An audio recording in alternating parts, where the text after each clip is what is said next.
What is up, everybody? This is Moby, and today I'm having a conversation with Charles Fry, founder of CODE Exitos. Charles, how are Hey, you? Moby, I'm fantastic. It's the best day of my life. How are you? Boom! I like that energy. I like that energy. You've had quite a career in many different things, and now you're not in the U.S. I'd love to learn.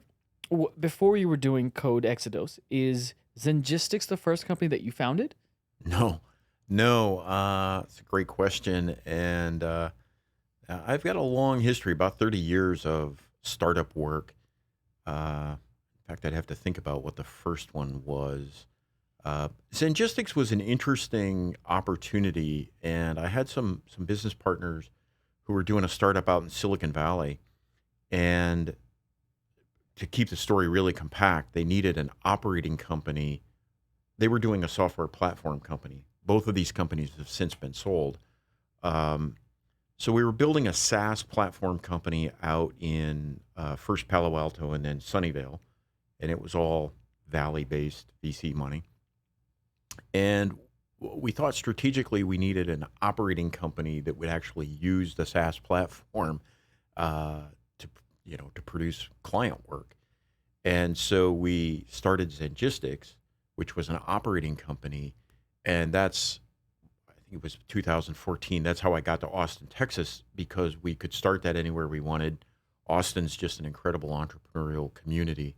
And so I landed here sort of in stealth mode, and the directive was ramp this thing to 100 million in revenue as quickly as possible. We had a 5-year shot clock. We hit an ARR of 100 million a year in about 3.5, just under 4 years, I think. Mm-hmm. That was pretty exhausting. And so we checked all the boxes. And then I bopped out to start CODE Exitos, which I jokingly tell people is my retirement company. Uh, so in CODE Exitos, really different formula. Um, I own it. We have no debt. We have about 125 people in the company, but we call the shots. And unlike VC-backed companies, which I've done several of, the playbook is different.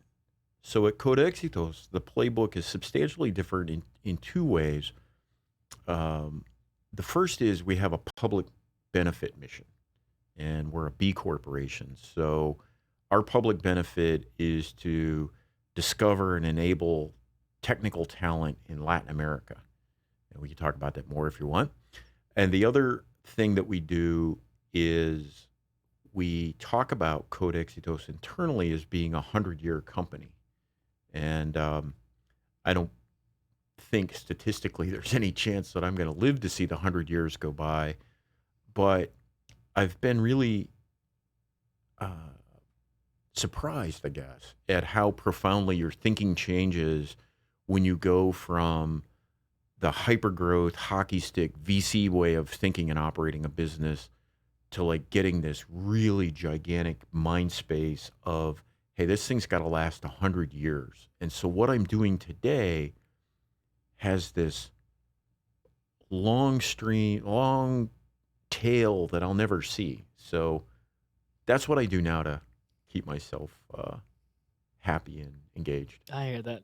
And I absolutely see that the mindset of an entrepreneur, of a team member in a company, which is VC back, which has, I won't say a time limit, but there's pressure to produce results in a specific amount of time. Oh, there's a time limit for Oh, sure. Yeah, yeah. I get it. Yeah. Versus being able to say, all right, we're going to grow this and we're going to see where it goes. In the first example of VC, there's a lot of being reactive and adapting constantly. And while Sure. that is the case with bootstrap companies with longer vision, you also have more space and time to think about where this could go in the long run and start working on things today, which would see benefits in the next 5, 10, 20, 30 years. Yeah.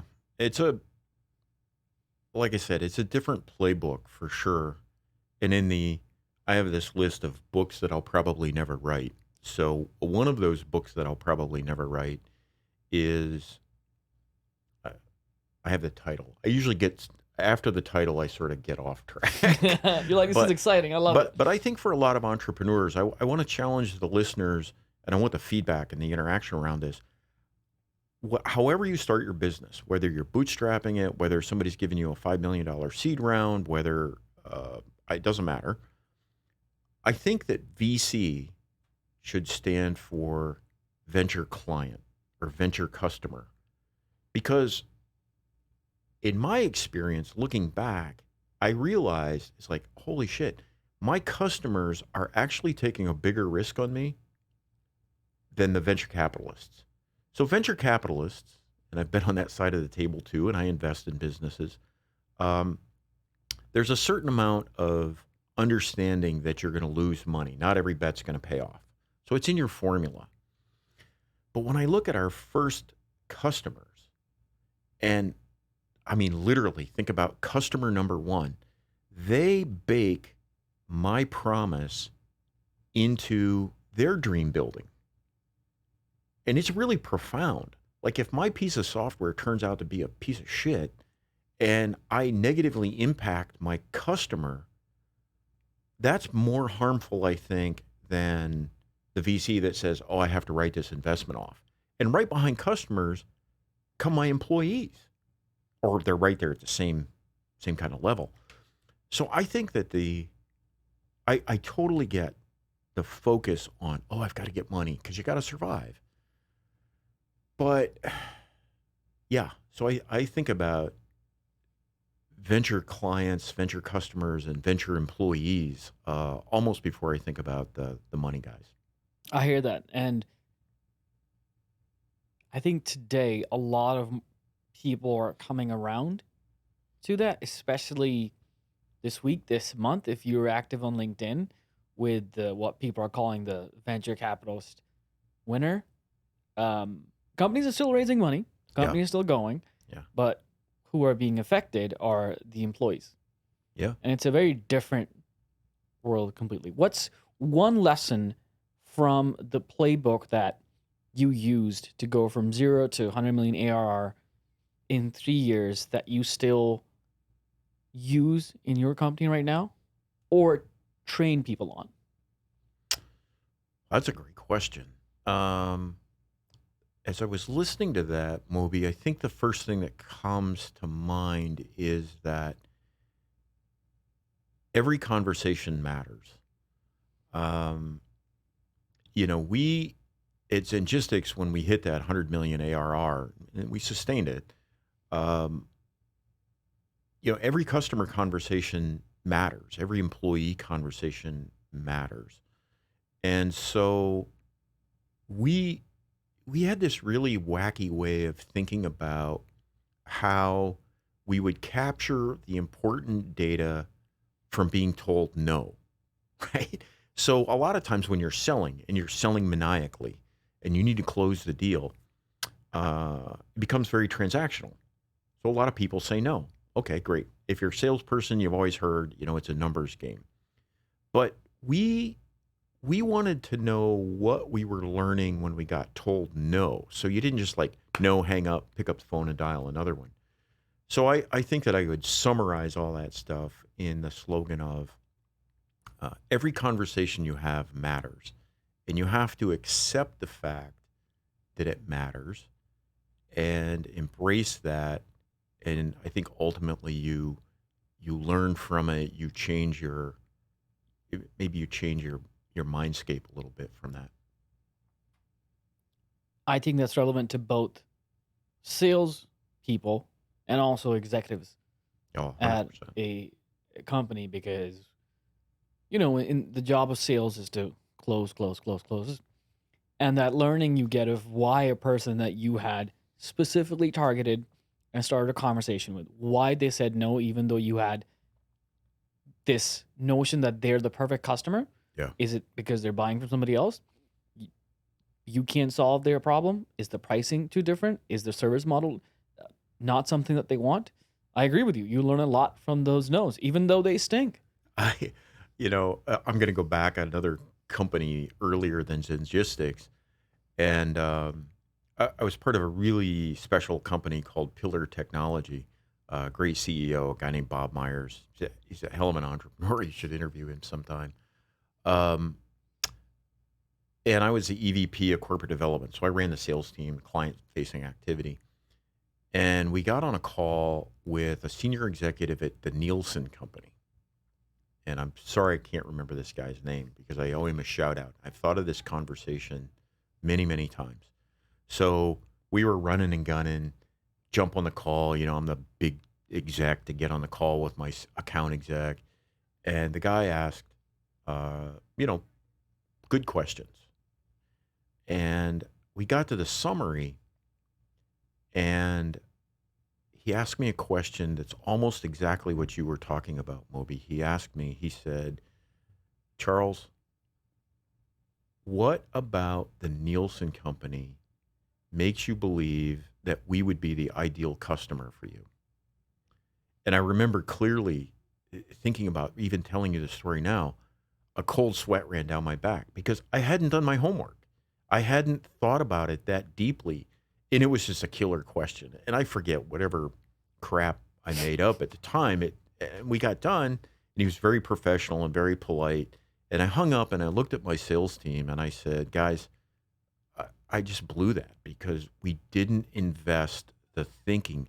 And his question was such a killer, appropriate question because he realized that even as large as Nielsen was, he was a venture customer. And I didn't answer that question clearly, and we didn't get the work either. So sorry to my account exec for not helping him close that deal. But so customers are key, and so are employees. And it's the same calculus for your employees when you're building a company. Absolutely. It is. And, with employees, especially in startup world, there's a lot of managed chaos because that's what you're doing. That's Like right. at a startup, it's like, oh, this thing, that thing, that thing. You're jumping here and there. With salespeople, there's always a sales process and there's a playbook. With investors, you have to give them updates at a certain time, or Yeah. this is how you talk to them. What jumps out at you when you think about this is a principle a lot of entrepreneurs should instill in their brains when it comes to talking to and leading their teams? Um, well, I want to start by asking you a riddle. We're talking to entrepreneurs and we're talking about entrepreneurship and startups. So here's a riddle I use. I came on this years ago when I was talking to MBA classes. And it's simply this. We will have a little Let's do conversation it. here. I'm not nervous at all. All right. So you're starting your company. Of course, you're driven by passion and vision and all of that. And it's time to hire an employee. You need to hire your first employee. So the riddle is, who do you hire as your first employee in your brand new startup? Does the context of the startup or my needs matter? Or is this Uh, no, it's sort of an open-ended question. I got no cheat codes here. Who do you hire? There's no wrong answer. It's just your answer and then my answer. that's a great question. I would have to make the decision between somebody who can grow the business by selling more or by taking away stuff off my plate. Right. So I get we don't have quite the audience, although I'd love to have people send in a message about what they. I'll put this on LinkedIn. Yeah, put it on LinkedIn. So you get a lot of really smart operational answers. I need a head of sales. I need a product lead. I need CFO comes up a lot, like somebody to do that administrative work that most entrepreneurs aren't really excited about doing. So here's what I found. The first person that most entrepreneurs hire is whoever will take the job. That's actually very true. Right? Because like somebody comes in and you're like, oh shit, we're changing the world and it's going to be this and it's $1 billion thing and I'm going to raise 100 million in VC and here's some stock options. And now imagine this other person. They're like looking around the room and they're going, dude, there's nobody here. Like, who are you talking about? Now they've got to go home and they have stakeholders, usually called a spouse or a partner or kids or pet, parents. And they're like, how did that interview go? And they're like, I don't know. Moby was kind of a cool guy. I liked his mustache and he's got a pretty neat idea, but dude, there were crickets chirping. I don't think there's any there, right? So the Harvard MBA CFO's like, hey man, I've got options, no offense, but right. So anyhow, so that's the punchline to my riddle is whoever will take the job. And if you embrace that reality, and then you believe in that for the first 100 people you hire or the first 200 people you hire, I think you're closer to the center of understanding that the people who come in to join building your vision are deeply, deeply committed in their own way. Maybe not the same way as you as an entrepreneur are, but pretty damn close in my experience. Pretty damn close. Absolutely. There's something about those people who join that quarter-made boat, and they're like, we're going to do this together. Yeah. Wow. If you get a quarter of it made and you get somebody to work for you, you're way down the road compared to where I've been. Yeah. I've been the lunatic in the room more than once, but Oh, yeah. yes, absolutely. And I really love that riddle. I'm going to use it if you don't mind. Steal it. I want everybody here to, I want, the reason I communicate this way and storytelling and these little punchlines is because when you're busting out the 20-hour days and the 100-hour work weeks, and maybe people don't do that now. The style's changed a little bit. But it is a hustle and it's all consuming. And so I'm not smart enough to remember great big MBA style case study stuff, but I can remember, the little things. And so I've just sort of boiled my world down into little slogans and one-liners. I absolutely agree. I think in entrepreneurship, you have these very personal wins. Yeah. That when you look at them and you distill that into a slogan or a phrase, they're very universal. For example, entering 2022 for my business, I decided to really up my pricing. And I realized that the people that I'm serving right now, my pricing is not for them. Instead of changing my pricing for them, I'm going to go ahead and find those people who are willing to pay that price. And I went into a conversation with somebody that I thought was qualified. And this is the first time I'm pitching this pricing. It's 4x what we usually charge. Right. And I understood what they were doing. And I said, this is the price. They're like, yeah, cool. Right. Boom. I was like, what? Yeah, exactly. All I had to do to make more money is charge more money? Right. Right. So that's, I've gone through that exercise as well, but I want to, and that's a great lesson for everybody that's listening. Sometimes you just have to ask for it and people say, okay, right? But now let's kind of turn that around a little bit and look at what I've been rambling about with our venture employees and our venture customers. So this is really for entrepreneurs that are in that 0 to 100 million kind of curve. And I've spent my whole life working in, I sometimes say that I'm a guy who I help build from nothing to something. Mm. Because at 100 million in revenue, you kind of have a real company at that point. Like there are departments and people are executives smarter than you and all that other stuff. That's not my superpowers, not in that kind of thing. Like being the best CTO or being the best CEO is like I'm a builder. So for the people that are going through that curve, the first employee, the first dollar, the first customer, what happens when you do, and you're very smart in what you did by saying, I've got to reposition, but it has repercussions internally because suddenly you have clients that don't fit anymore, and you sometimes have employees that don't fit anymore, or they don't fit where they are, or you have to bring somebody in over top of them. And that can be a soul-crushing experience for everyone involved if you have your first hire who's been highly loyal. They were the only person that would take the job, which means they may not be the ultimately most qualified person. And now you need, I don't know, a VP of sales who can run a global sales team. And you have to say to your first sales guy or first saleswoman, hey, Jane saleswoman, no offense, but I'm going to kind of promote over you. Wow. Those are really hard conversations. And anyhow, not to scare anybody, but it's just the kind of stuff that you have to deal with. And that's why I think entrepreneurs need a community like this that they can reach out and say, wow, I'm stuck, or I'm feeling like I'm getting my butt kicked, or I'm really scared about this thing. Because it can be a pretty lonely place. But I love what you did with recognizing your value and repositioning yourself, but that maybe like in the wake as you were building the business, you still have a responsibility to be thoughtful and careful with the people that have gotten you to where you are. Absolutely. Good job on the 4X, by the way. Thank you. Check this guy out for getting more money. And I really like what you said about butt kicking, because that's pretty much entrepreneurship.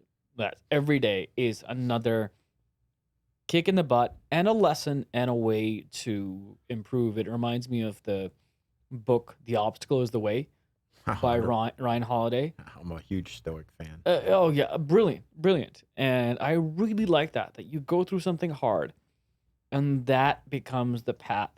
Going through that intentionally, with eyes open, even with pain and suffering, that becomes the path to improvement in your life and your business.